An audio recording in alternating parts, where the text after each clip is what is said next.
นครไกรสอนพรหมวิหารเปิดงานบุญประเพณีออกพรรษาสวงเฮือประจำปีพุทธศักราช 2568 งานบุญประเพณีออกพรรษาสวงเฮือประจำปีพุทธศักราช 2568 ได้จัดขึ้นอย่างคึกคืนม่วนซื่นในวันที่ 8 ตุลาคม 2025 โดยการเข้าร่วมของท่านบุญโจมอุบลประเสริฐเจ้าแขวงสวรรณเขต มีท่านนางลิงทองแสงตะวันรองเจ้าแขวงสวรรณเขตทั้งเป็นประธานจัดงานบุญออกพรรษาสวงเฮือพร้อมด้วยคณะการนำขันสูงของแขวง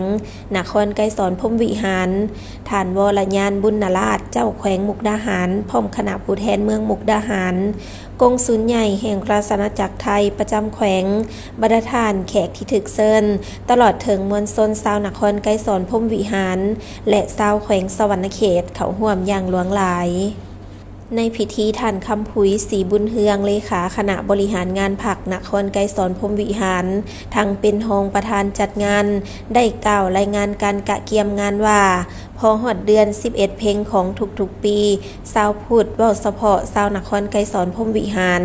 ก็คือชาวแขวงสวรรณเขตได้พร้อมพากันจัดงานบุญประเพณีออกพรรษาสวงเฮือประจำปีขึ้นอยู่ที่ท่าวัดใหญ่ไสยภูมิเพื่อเป็นการอนุรักษ์รักษาฮีตของประเพณีอันดีงามของชาติลาวก็คือของท้องถิ่นคือดังที่เคยปฏิบัติกันมาตั้งแต่โบราณกาลทั้งเป็นการส่งเสริมด้านการค้าการบริการและการท่องเที่ยวทางด้านวัฒนธรรมของแขวงให้มีการขยายตัวอย่างกว้างขวาง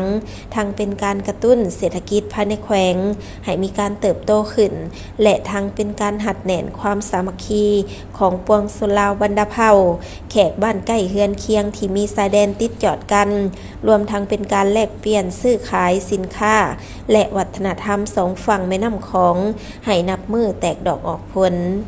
ในงานก็ได้จัดให้มีหลายกิจกรรมหลายสีสันที่เบิกบานม่วนซื่นสามารถดึงดูดเอาผู้คนมาท่องเที่ยวและชมงานได้หลายพอสมควรโดยได้เริ่มครบงานกันมาแต่วันที่1 ตุลาจนมาฮอดมื้อนี้เป็นเวลา8 วันซึ่งในปีนี้มีบรรดาบริษัทห้างห้านหัวหน่วยธุรกิจเข้ามาวางแสดงและจำหน่ายสินค้าทั้งหมดจำนวน250 กว่าห้างห้านและในงานแต่ละค่ำคืนมีการครบงานอย่างม่วนซื่นมีวงดนตรีมาเสพครบงานสร้างความบันเทิงให้ความม่วนซื่นแก่มวลชนที่มาเที่ยวงานจนถึงเวลา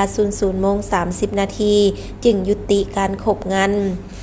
ในงานบุญออกพรรษาสวงเฮือปีนี้นอกจากการวางแสดงสินค้าและกิจกรรมม่วนซื่นแล้วทางคณะกรรมการพวกเฮายังได้จัดให้มีบรรดากิจกรรมอื่นๆอีกเช่นวันที่7 ตุลาได้มีการตักบาตรโดยมีพระสงฆ์108 องค์ตามฮีตของประเพณีที่วัดใหญ่ไสยภูมิมีการแข่งขันสวงเฮือประเพณีหอบคัดเลือกในหุ่นน้อยประเภทเฮือกีฬา12สีพายจำนวน20 ลำและในค่ำคืนของวันเดียวกันก็ได้มีการไหลเรือไฟจากกลุ่มบ้านพัฒนาที่2มีการไหลกระทงและมาในตอนเช้าวันที่8 ตุลาคม 2025แม่นพิธีเปิดงานบุญสวงเฮือประจำปี 2025อย่างเป็นทางการที่ศาลาแคมป์ของซึ่งในพิธีเปิดงานครั้งนี้ก็มีหลายกิจกรรมที่จะแสดงให้แขกที่เขาร่วมงานได้รับชมเส้นการแสดงศิลปะขบวนฟ้อนจาก3โรงเรียนประกอบมีโรงเรียนมัธยมสมบูรณ์สวรรค์มัธยมสมบูรณ์พลสวรรค์มัธยมสมบูรณ์ซอกขบวนฟ้อนประเพณีจากกลุ่มบ้านพัฒนาที่1หากลุ่มบ้านพัฒนาที่6นอกนั้นก็ยังจะได้ชมการเปิดหน้าน้ำของสีพายเรือประเพณีของกลุ่มบ้านพัฒนาที่1ที่2ที่3และกลุ่มบ้านพัฒนาที่6ตามด้วยการแข่งขันเรือหอบตีสร้างน้ำนองและชมการแข่งขันเรือส่วงประเภทต่างๆโดยปีนี้ได้จัดให้มีเรือ4ประเภทมีเรือเขาร่วมแข่งขัน